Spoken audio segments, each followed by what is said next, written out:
Hi, this is Ned Siegfried from Siegfried and Jensen.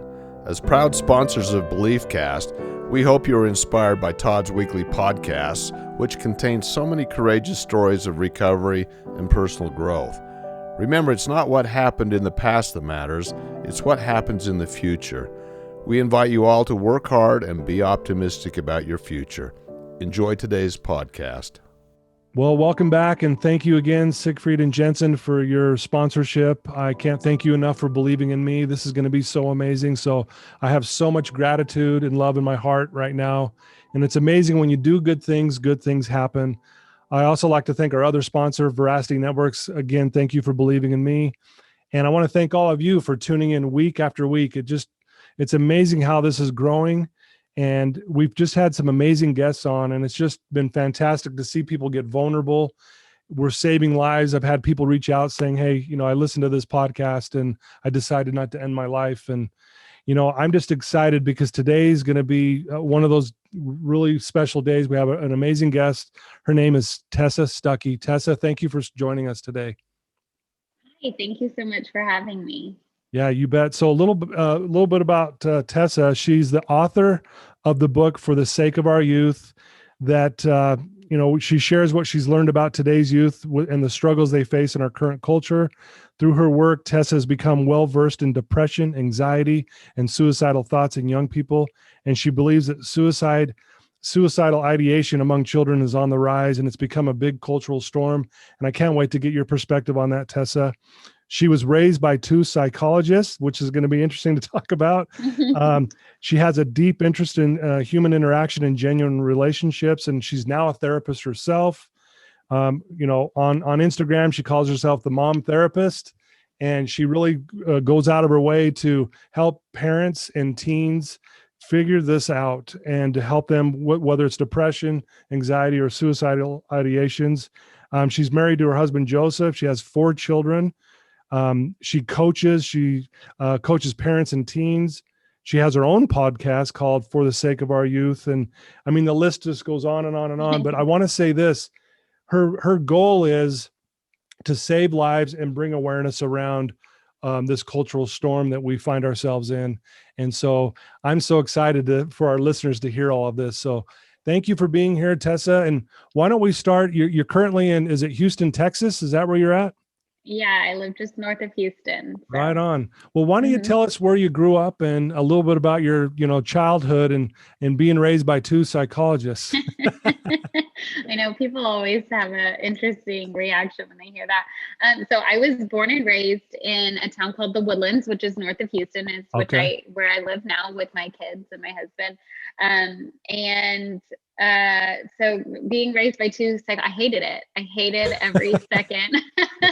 I felt like we were doing family therapy support group. Oh yeah. I felt like I was being analyzed constantly. I happen to be the black sheep of the family. I'm sandwiched between very 2 good doers and stray students, and I'm the gregarious, vivacious. I like to say I'm more fun, but right, yeah. I'm the one who didn't take school as seriously. But it was an interesting upbringing. But I think that what I got out of it was the ability to be comfortable with emotions and the ability to hear about other people's struggles and let others be vulnerable. And I never have felt uncomfortable sitting in that space. And so as much as I didn't want to be like my parents, I ended up being pulled to go back to school and get my master's in counseling. And so now I actually work with my parents. Oh, and full circle, right? And really. So it's been I would say it's an interesting upbringing, but there's been a lot of good that's come from it.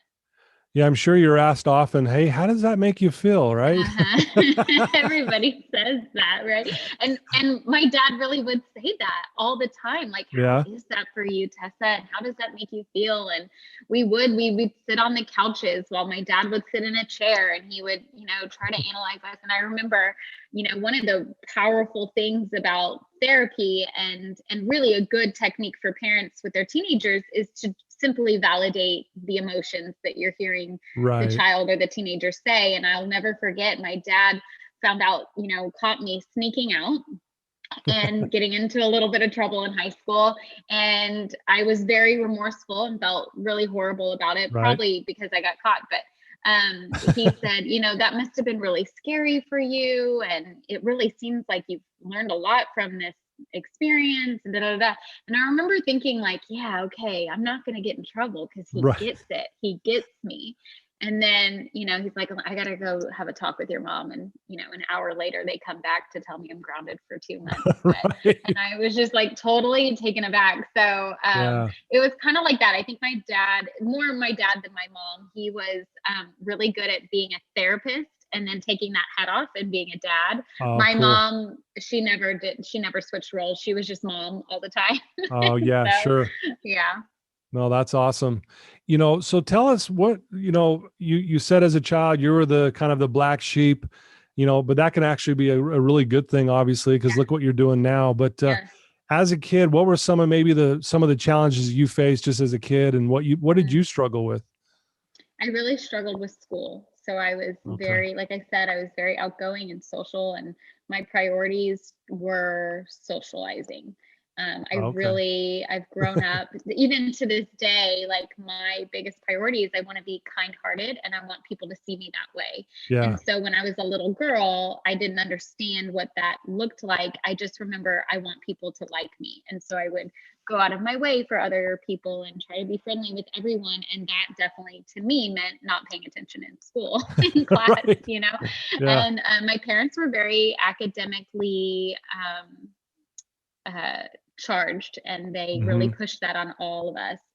There's 4 of us, so they pushed that on all 4 of us, and I was the one that just didn't want to go that route. I mean, I ended up doing okay because I Sure. did okay enough to get into college and then good enough to go on to grad school. But it was hard because I didn't relate to them a lot when at family dinners and stuff. My sister would be bragging about, a spelling test that she aced, and she's 2 years younger than me. And I'd be like, I don't know how to spell that word. And, the whole family just thought I was doomed, basically.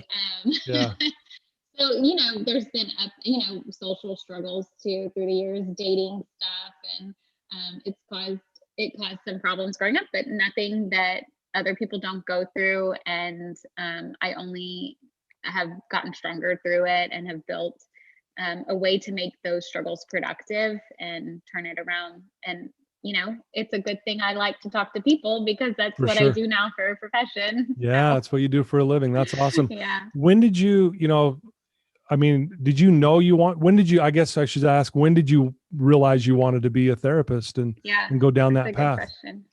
So I always knew I wanted to be a helper. I remember maybe that was my way of trying to get people to like me. But I remember in elementary school, people would gravitate towards me and, share their secrets, and I would keep their secrets for them, or they would, cry to me about something that happened with their teacher or their mom or dad. And that happened my whole life, high school, college, all of that. And but I really did not want to be a therapist, only because my parents were therapists, and I didn't want to have kids and treat them the way that I felt my parents were treating me.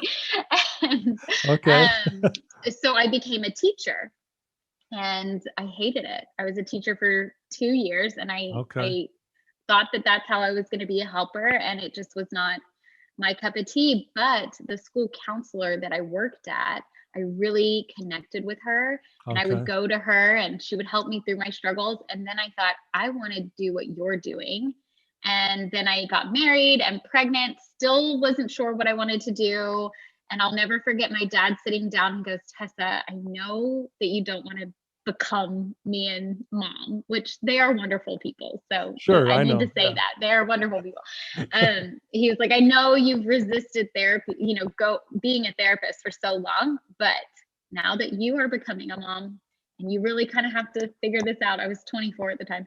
He was like, what are your thoughts of becoming a therapist? And so he shared with me like what everything entails to become a therapist. And I remember thinking like, okay, I will get into grad school, but we'll just see what happens. And I'll never forget that first night class, sitting there and just being overwhelmed with the feeling of, this is what I'm meant to do. This is where I'm supposed to be. And I got home that night and my husband said, finally finally, I've known you were supposed to be a therapist all along. And I'm so glad that you finally have gotten yourself there.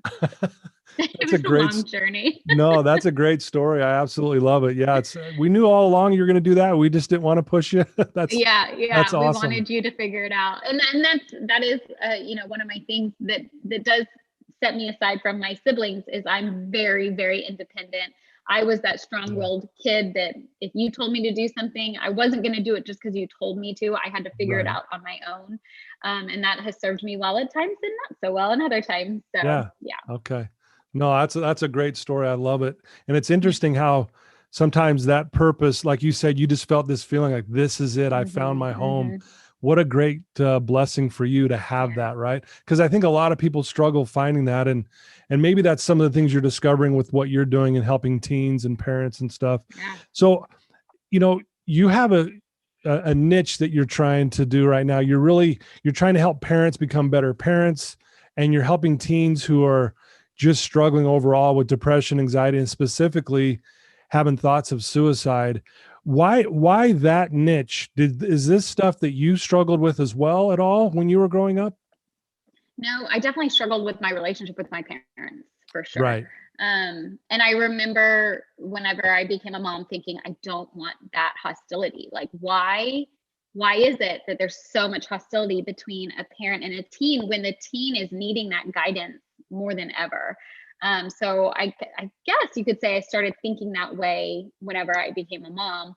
But what happened was I became a therapist, and I wanted to be there for the teens because it's such an emotionally confusing time of one's life. And I was totally prepared to work with, school stressors and relationship issues and fights with mom and dad and that sort of thing. And I was like 26 at the time. So I thought I was real cool and young and hip, and like these teenagers will definitely feel comfortable with me. And it was in my hometown. So I would say things like, oh yeah, I graduated from the same school you are going to. And anyway, so they had all the same problems and the same issues, but their go-to coping skill was self-harm and suicidal thinking. Wow. And it just really threw me off because I had known about suicide since I was little because of my parents and openly talking about mental health issues at the dinner table. So I was prepared to work with suicidal clients, but they weren't fitting anything that I had studied that I'd known suicide to look like. They weren't struggling with depression, anxiety. They weren't coming from a place of abuse or neglect or trauma. And so at first I thought, okay, I need to peel back some layers. They're not telling me everything. But the more I tried, the more I realized, oh my gosh, I think this is a cultural issue. And so I ended up going on a whole research journey to understand what was going on in our world that would, and coincidentally, or I shouldn't say coincidentally, simultaneously at this time, 6 high school girls in my community had ended their life by suicide, ranging from 14 to 17. And it really shook our town. And all these girls were just like the girls and the boys coming to my office, like good families, caring, interact. They were athletic. They had good grades. Like it was so bizarre and not the typical person that you would think would have suicidal thinking. So I was so fearful. My oldest was 4 at the time. So I have 4 boys and they're all really close in age. So my oldest was 4 at the time. And I remember thinking, I cannot raise my kids in today's world without understanding what's going on and learning how to prevent this turmoil. And so I did. So that's what my book is all about. Is I found 6 contributing factors that are happening within our culture that's affecting our kids' mental health. And the biggest thing I want parents and what I work with parents to understand is it's not a mental illness issue anymore. It's a mental health issue. It's every single kid is exposed to these cultural contributors that can affect that way of thinking for them when they hit 12, 13, those great hormonal years. So but no, I never struggled with suicidal thinking or self-harm or anything like that. So I had to really quickly learn how to work with suicidal and self-harm and all of that. And unfortunately, it's the norm. Yeah, it is unfortunate. It really is on the rise. I mean, especially with social media. I definitely want to get your thoughts on that. And so you talked about these 6 contributing factors. Why don't we just get into that? And maybe you don't have to share maybe all 6, or if you want to, you can as well, just depending on how much time you have with us today. I'd love to hear what your thoughts are on that and what maybe our listeners can learn from that. Yeah, so I'll share the main ones because there's some in there that are good to know, but they're not the most important. The most important ones are, we live in a world where everything is immediate. Our kids are growing up wanting immediate gratification for everything. And that's our fault, because we've handed them quick fixes by trying to shush them at the dinner table by handing them our phones to watch Mickey Mouse. I know I'm guilty of that when mine were 2 years old, right? And so these smart devices are creating this facade that you can have your emotions taken care of or your problem coped by just getting on TikTok or watching a YouTube video or playing a game. And what that's creating that false idea that you're actually processing and coping. And so what's happening is, once kids, if they've grown up with a smart device, getting that immediate gratification, when they hit those hormonal years and they experience very big emotions that all of us experienced at that age as well. The only difference is they're wanting a quick fix, and they don't understand, and their brain is not developed enough to tell them that it's a longer process, right? There's no quick fix for emotional distress.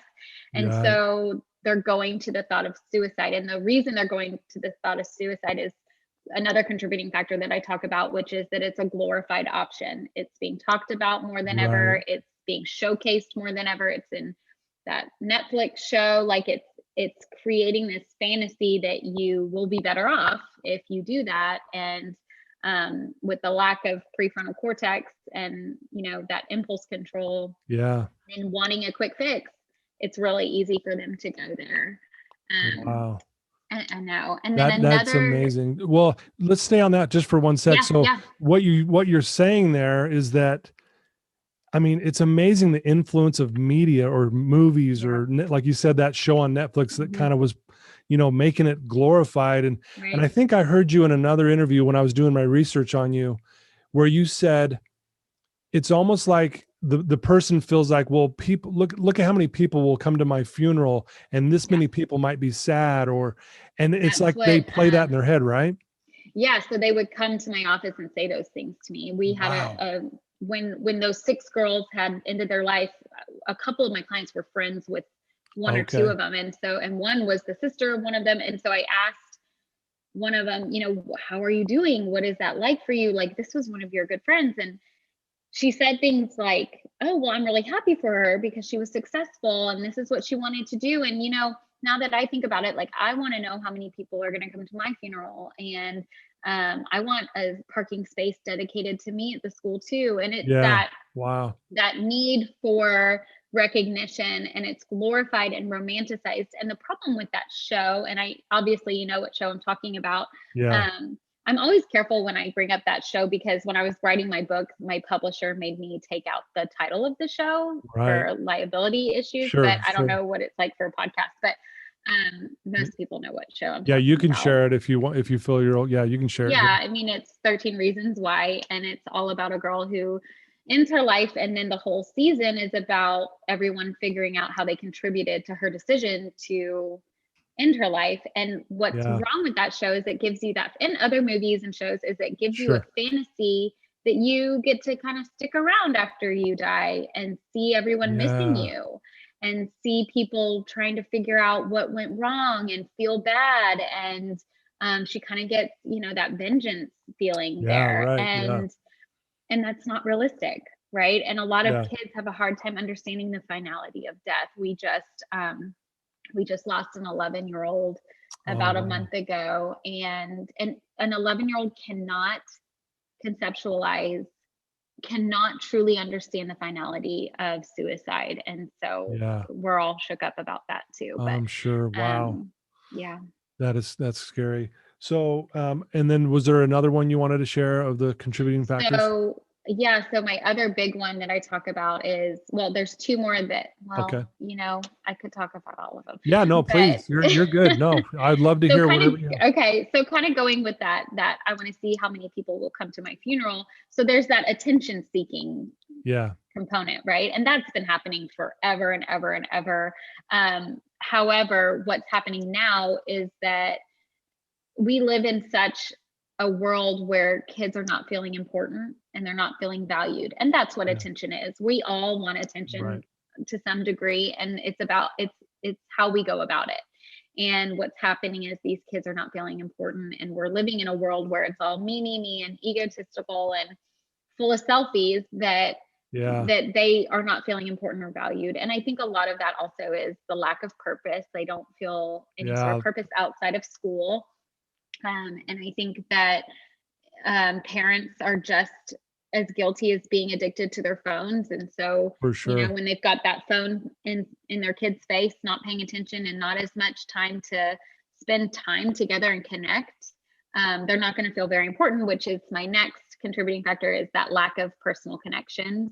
Yeah. Wow. And that comes from the phone, really and truly. Yeah. In a world where we're all supposed to be so connected, our society has never been so lonely, and loneliness is creates some really poor decisions. Right. And So, is that the cultural storm that you reference? Is that what's mhm. going on here? Is that Yeah, so really all 6 contributing factors is that storm that I'm is the talking storm? about. Okay. Yeah. Because we have not geared up for it. We don't have the right tools Yeah. and it happened so quickly, right? Like, it was like all of a sudden there's dark clouds above us and there's this huge storm happening, and it's taking our kids, and we had no idea that this would happen. Right. And so, and then the last one is pressure. Our kids are growing up in a world full of pressure, and oh no, that's not the last one. The other one is social media, which I know we're going to get into, but Yes. so it's just this world of seeking or striving for perfectionism, and that's Mm, impossible. And right. a lot of that comes from social media and comparisons and that sort of thing. And it's just not healthy right now for our kids' mental health on any level. And so, yeah.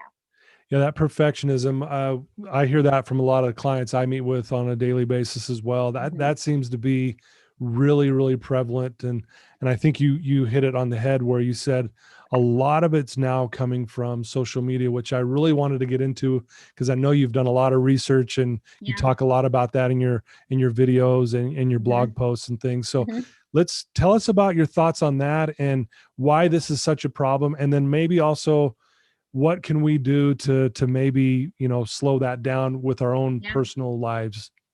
Yeah. So with social media, everyone highlights the good stuff.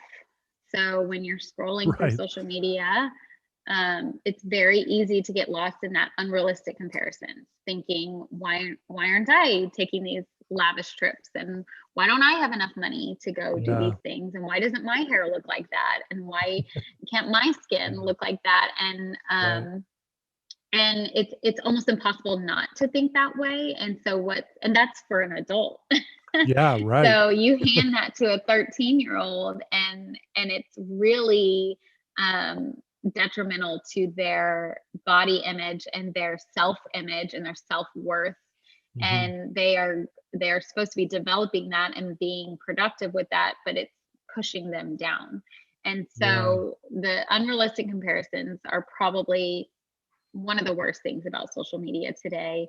And then also screen addiction. Screen addiction is very real. And I know a lot of adults don't want to hear that, but it is literally the same thing as cocaine. It is doing the Yeah. same thing to your brain. It's doing a big dopamine drop on your Wow. brain. And Yeah. they did a study where they compared a 7-year-old while he was on his iPad with an adult who was high on cocaine, and the brain scans looked almost identical. Wow. So, oh my gosh, right? Like, Yeah. why would we be handing our kids these things if it's treating their brain the same as an addictive drug? So screen addiction is very real, and it's creating this life of less sleep, which we all know when we don't sleep, we get grumpy. And Right. so, For sure. Right. but yeah, so then if we're grumpy, then, we're kind of spreading some hurt, and it just becomes this cycle of hurt in our culture, in our society. And speaking of hurt, cyberbullying is a very real thing that happens on social media, and it comes in all sorts of forms. And so that's where it can get kind of tricky, is understanding, is this cyberbullying? Am I being a cyberbully right now? That's really, I think it can get tricky with that sort of thing. And there's a lot of mean people. And I don't like to say the word mean. I like to say hurt, because I think that anyone who treats others in a mean way, they're really the ones hurting themselves. And so there's a lot of hurt people behind a screen, and that is the only place they feel comfortable spreading that hurt. And so it just creates this society of just broken people. Wow, man. And I mean, when you call it a cultural storm, it really kind of, I mean, that's a good way to say it. And it is kind of scary, you see these, I was in the restaurant the other day, and, you're in the waiting room there, and everyone's on their phone.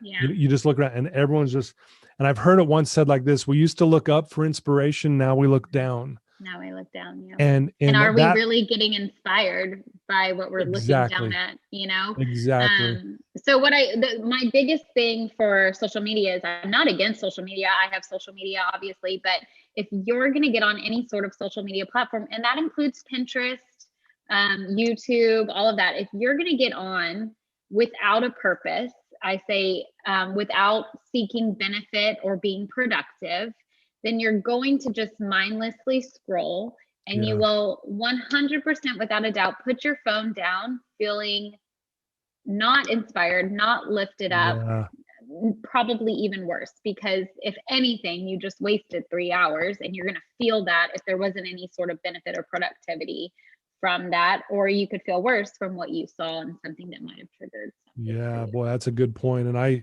and there's been times where I've been guilty of that. I just going to admit it. I mean, I get guilty of it too. Same. And I've tried to put up some certain boundaries with myself, where I have the apps off my phone and things like that. But I wanted to ask you, like, I know you teach a lot of parents and kids around all of this. What are some of the things that we could do to be better around social media? Yeah. Well, first and foremost, I hate TikTok. I'm not on that, so thank you. Okay, good. You won't job. be mad at me. I think TikTok is everything that I just described, all my cultural contributors, all wrapped up in one little app that is really hurting our kids. It is such an addictive app. So that's my first advice, is for anyone who has TikTok or their child has TikTok to not have TikTok anymore. Yeah. Okay. And then you can set screen time limits from your phone settings, so that it lets you know, like, hey, you've been on here for 30 minutes already, and that can kind of wake you up to it. Right. Okay. And then having those check-ins with yourself. Okay, why am I getting on Facebook right now? Am I just getting it on because I'm bored? Or am I getting on there to reach out to my Aunt Sarah in New Jersey? Right. Boredom, especially for kids, boredom is a really good thing, because it teaches them to be creative and how to cope, and it builds resilience. And that's what we need in our kids, is to build resilience, so they're not seeking that immediate fix, right? Right. So anytime that your kid is bored or experiencing emotional distress, the worst thing you can do is hand them a smart device. Wow. You want them to kind of struggle through that a little bit. Now, as adults, boredom stinks. Being bored is not fun, right? Yeah.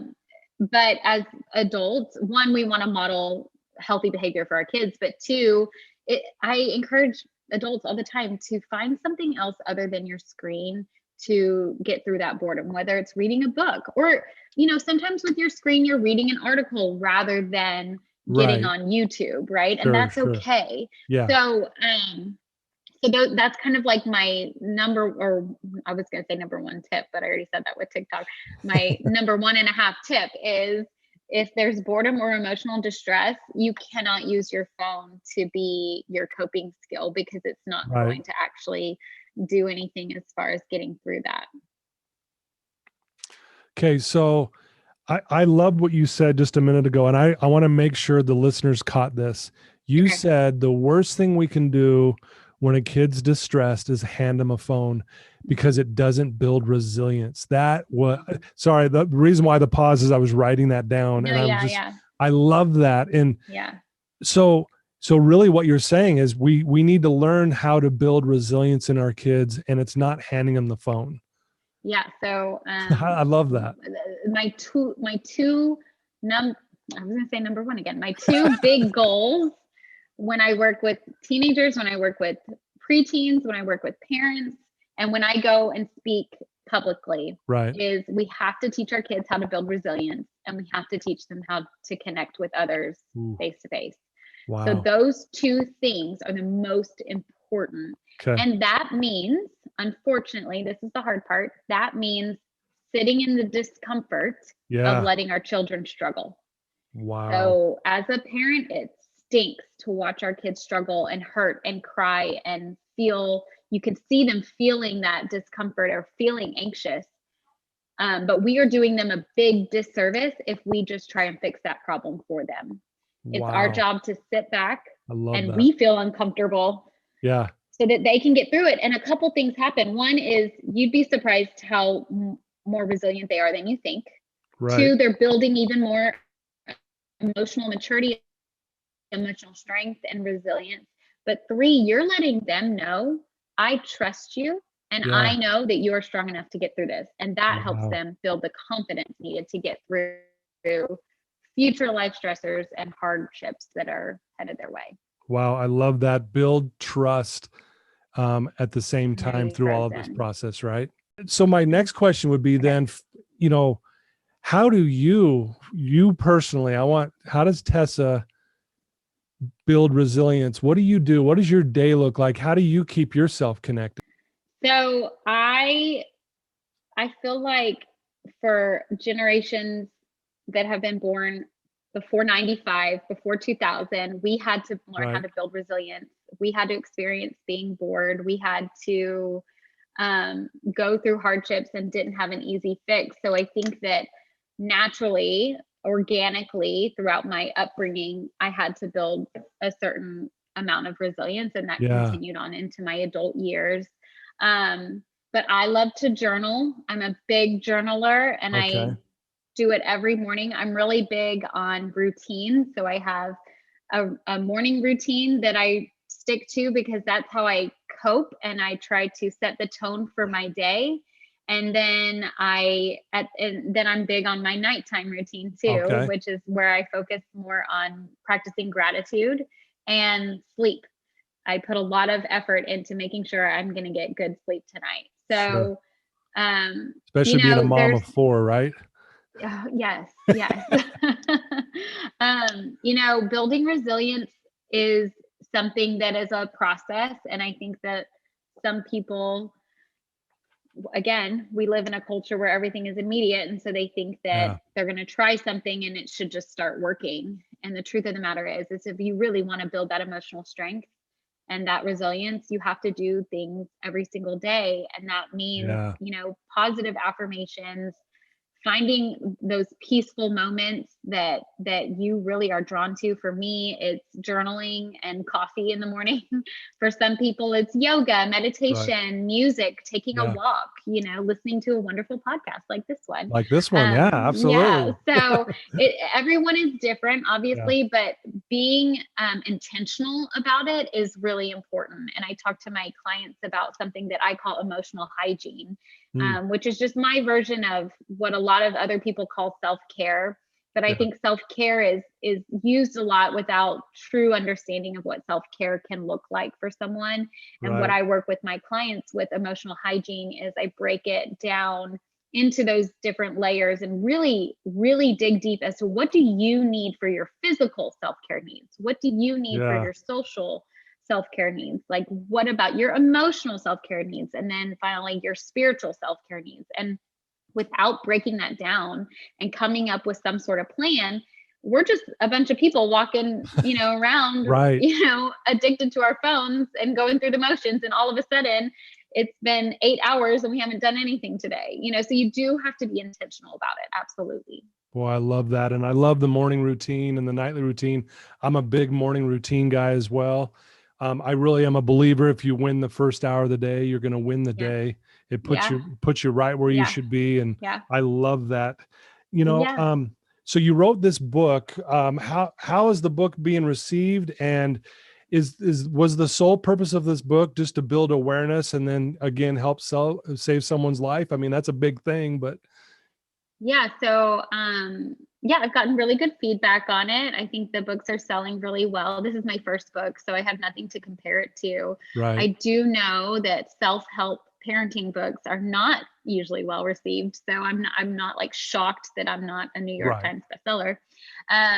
But yeah, I could not and cannot stay quiet about the things that I'm hearing in my office. I'm this great messenger for teenagers, but also for parents. And I'm that middleman, and I can't stay quiet about it. And so I decided, what happened was I sat down to write an article. I had been approached by our local newspaper about suicide and that. And I sat down to write an article, and I just kept writing. I could not stop. And I was like, oh, I think this might be a couple of articles. And then I was like, I think this might be a book. And so the book is just my written form of getting this information out there. What I believe every single parent, no matter how old your child is, especially if you have a young child, I believe every parent can and grandparent can benefit from reading my book.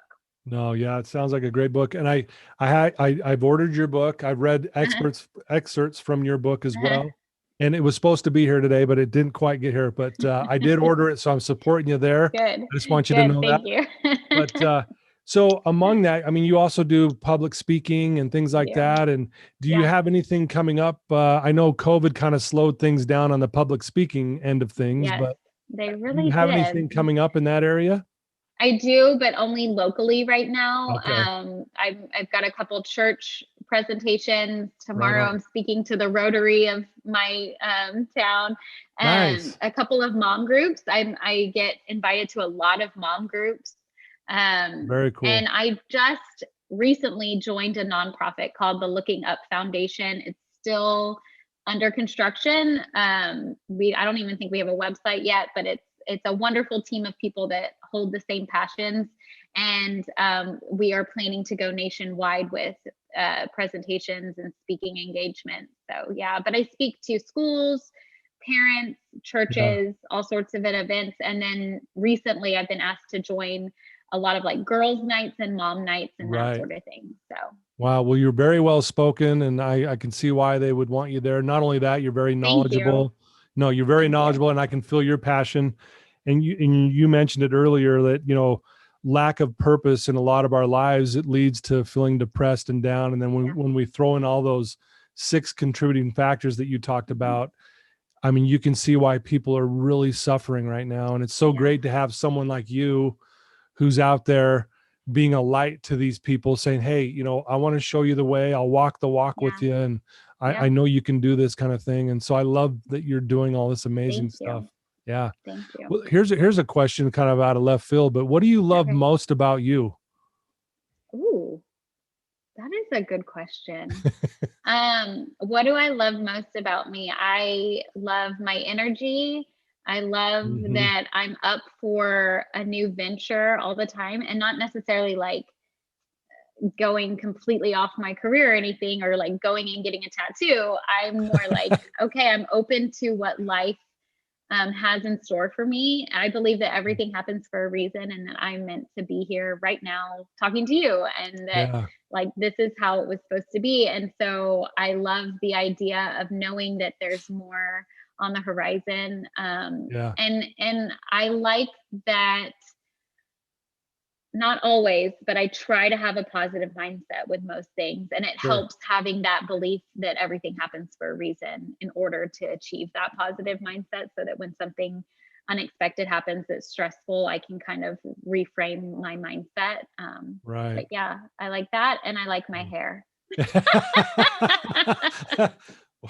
Well, you do have beautiful hair. So yeah, I can see why you do.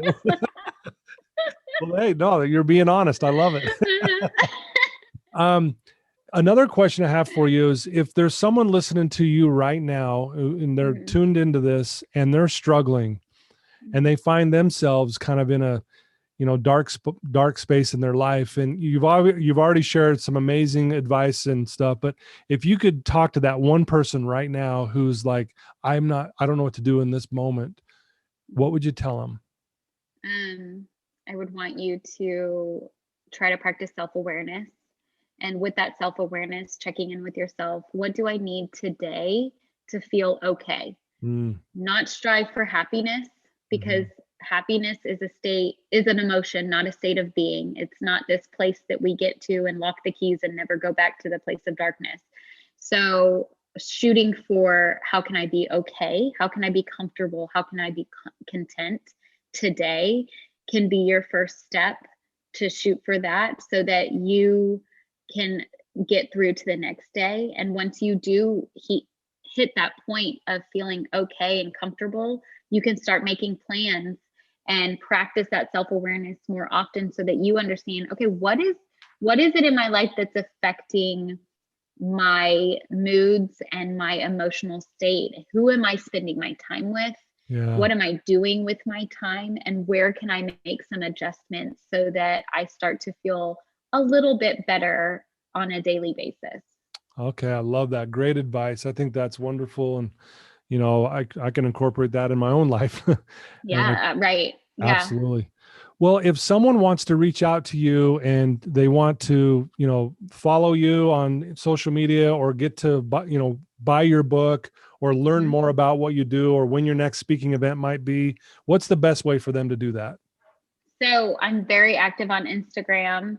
And you said earlier in the episode, it's the Mom Therapist. And then you can always go to my website, which is tessastucky.com. That's with an EY. And there you'll find all the information with speaking events and social media and that sort of thing. And then my book is on Amazon and Barnes and Noble. Great. I ordered her book off of her website. It's really easy. I mean, you just click on the book tab and it takes you right there. And I encourage anyone, especially parents, if you are trying to be a better parent and you've got kids, this book is a must read. Please check it out. I can't thank you enough, Tessa, for taking some time out of your busy schedule. Absolutely. Yeah, it's so good to meet you, and I love what you're doing. And I'm a fan from a distance here, just so you know. Thank you. And if there's anything I can do to help, help you pursue and get some, the word out, if you want to be back on the show down the road, yeah, I'd love to. I'd love to have you back on. Sure. But thank you for just being you and making this world a better place and helping people who are struggling. Thank you. Yeah. Well, there you go, folks. I told you it was going to be another amazing guest, Tessa Stucky. Please reach out to her and please, ask her a question. And if you need any advice about being a better parent, or if you're a teen struggling, reach out to her. And I know that she will respond and help you out. And thank you for tuning in. And again, thanks to our sponsors, Siegfried and Jensen and Veracity Networks. I love you guys. And again, Tessa, you are the best. And I love your energy and passion. And this was a wonderful interview. Thank you. Thank you.